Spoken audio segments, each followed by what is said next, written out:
ঢাকা বিশ্ববিদ্যালয়ের ক্যাম্পাস কিংবা সরোয়ার্দী উদ্যানের পথ ধরে হাঁটলেই হয়তো শুনতে পাবেন এক চেনা কণ্ঠস্বর, একটি বাউল সুর। হ্যাঁ, বলছি বাউল নিজামুদ্দিনের কথা। তিনি গত ১৯ বছর ধরে গান গেয়ে জীবিকা চালাচ্ছেন ঠিক এই এলাকাতেই। সকাল থেকে বিকেল অবধি তিনি গান করেন রাস্তার মোড়ে, পার্কের বেঞ্চে, বিশ্ববিদ্যালয়ের ক্যাম্পাসে। বাউল সঙ্গীতের মাধ্যমে তিনি শুধু বাঁচেন না, জীবিকা নির্বাহ করেন। বাউল সঙ্গীত শুধুই তার জীবিকা নয়, বরং তার বেঁচে থাকার একমাত্র অর্থ। আমার নাম হচ্ছে মোহাম্মদ নিজামুদ্দিন। আমার বাড়ি হচ্ছে গাইবান্ধা, নলডাঙ্গা, সাদুল্লাপুর থানা। তো আমি ক্যাম্পাসেই গান বাজনা করি। আমার এই ক্যাম্পাসে ১৯ বছর হচ্ছে গান গাওয়া। তো আমি ডাকসুর সামনেই কপিহাটে এখানে গান করি। এখানে করি বিকালে, আর সকালে যাই হলো রমনা পার্কে, ওখানে অনেক ছাড়ারা আসে। ওখানে ঠিকানা হচ্ছে বকুলতলায়। তো আমার এই গান বাজনা, আমি একজন কৃষক, কৃষি কাজ করি। কৃষিকাজের ফাঁকে ফাঁকে আমার এই সঙ্গীতকে ধরিয়ে রাখা। আমার দাদু গান করতো, দাদুর স্মৃতি রাখার জন্যেই আমি এই গানের জগতে এসেছি। তো কৃষিকাজের ফাঁকে ফাঁকে আমার সঙ্গীতকে শেখা।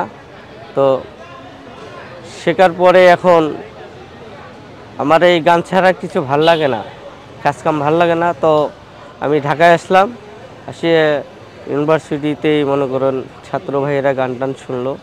শোনার পরে মনে করেন এখান থেকেই আমার মনে করো ওই তখন থেকেই ক্যাম্পাসেই গান করি। এই গান করি, ঝাঁঝা খুশি করে দেয়, এর মাধ্যমেই আমি চলি। তো এটা এখন আমার পেশা হিসাবে অনেকজনে বলে। আমি আসলেই মনে করে গান বাজনা গিয়েই আমার সংসার চলে। আমি অন্য কাজ করি না। এই গান বাজনা ছাড়া আমার ভাল লাগে না। আমার পরিবারে আমরা সদস্য ৬ জন। আমার ৪ মেয়ে, ছেলে নাই। তো আমার ৩ মেয়েকে মেট্রিক পর্যন্ত পড়াশোনা করাইছি, বিয়ে শাদি দিছি। আর এক মেয়ে, ছোট মেয়ে এবার 5 পাস করছে, ওকে আমি মাদ্রাসায় ভর্তি করাইছি। আমার যে টাকা পয়সা ইনকাম সোর্স হয় আর কি, এটা দিয়ে হয় না, চলে না। আগে একটু ইনকাম সোর্স ভালো ছিল, ইদারিং মনে করেন এই সরকার যাওয়ার পর থেকে আমার একটু সোর্স কম। তো এক ছাত্র মামা বলল, মামা আপনি এইভাবে চলতে পারবেন না, আপনার অনেক কষ্ট হচ্ছে, তো আপনি একটা চার্ট লেখেন। তা বাধ্য মতে আমার চার্ট লেখা হয়েছে। তা চার্ট লিখেছি আমি। তাও মনে করেন অনেকজনের চার্ট পড়ে পড়ে যায়। যারা গান প্রিয় লোক তারা আমাকে ঝাঁঝাপারে সহযোগিতা করে। কেউ আমাকে বাধা দেয়নি এবং সবাই আমাকে ভালোবাসে। আমি এমন কোনো খারাপ আচরণ করি নাই কারোর সাথে আমার সাথে একটু দ্বন্দ্ব হবে। আমি সবাইকে সম্মান দেই, আর সবাই আমাকেও সম্মান দেয়।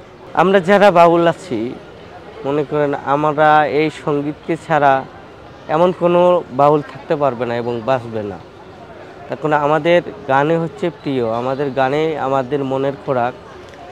তো গান বাজনা যারা করে তারা গান ছাড়া থাকতে পারবে না। পথচারীদের সামান্য ভাতা, কখনো আবার কথার বিনিময়ে প্রতিটি মানুষের প্রতিক্রিয়াই তার অনুপ্রেরণা। হোক না ক্লান্ত কণ্ঠ, জীবন সংগ্রামের এই সুর কখনো থেমে যাবে না। সুরেই তিনি খুঁজে পান বেঁচে থাকার মানে। এটি বাউল নিজামের এক অবিরত পথ চলার গল্প।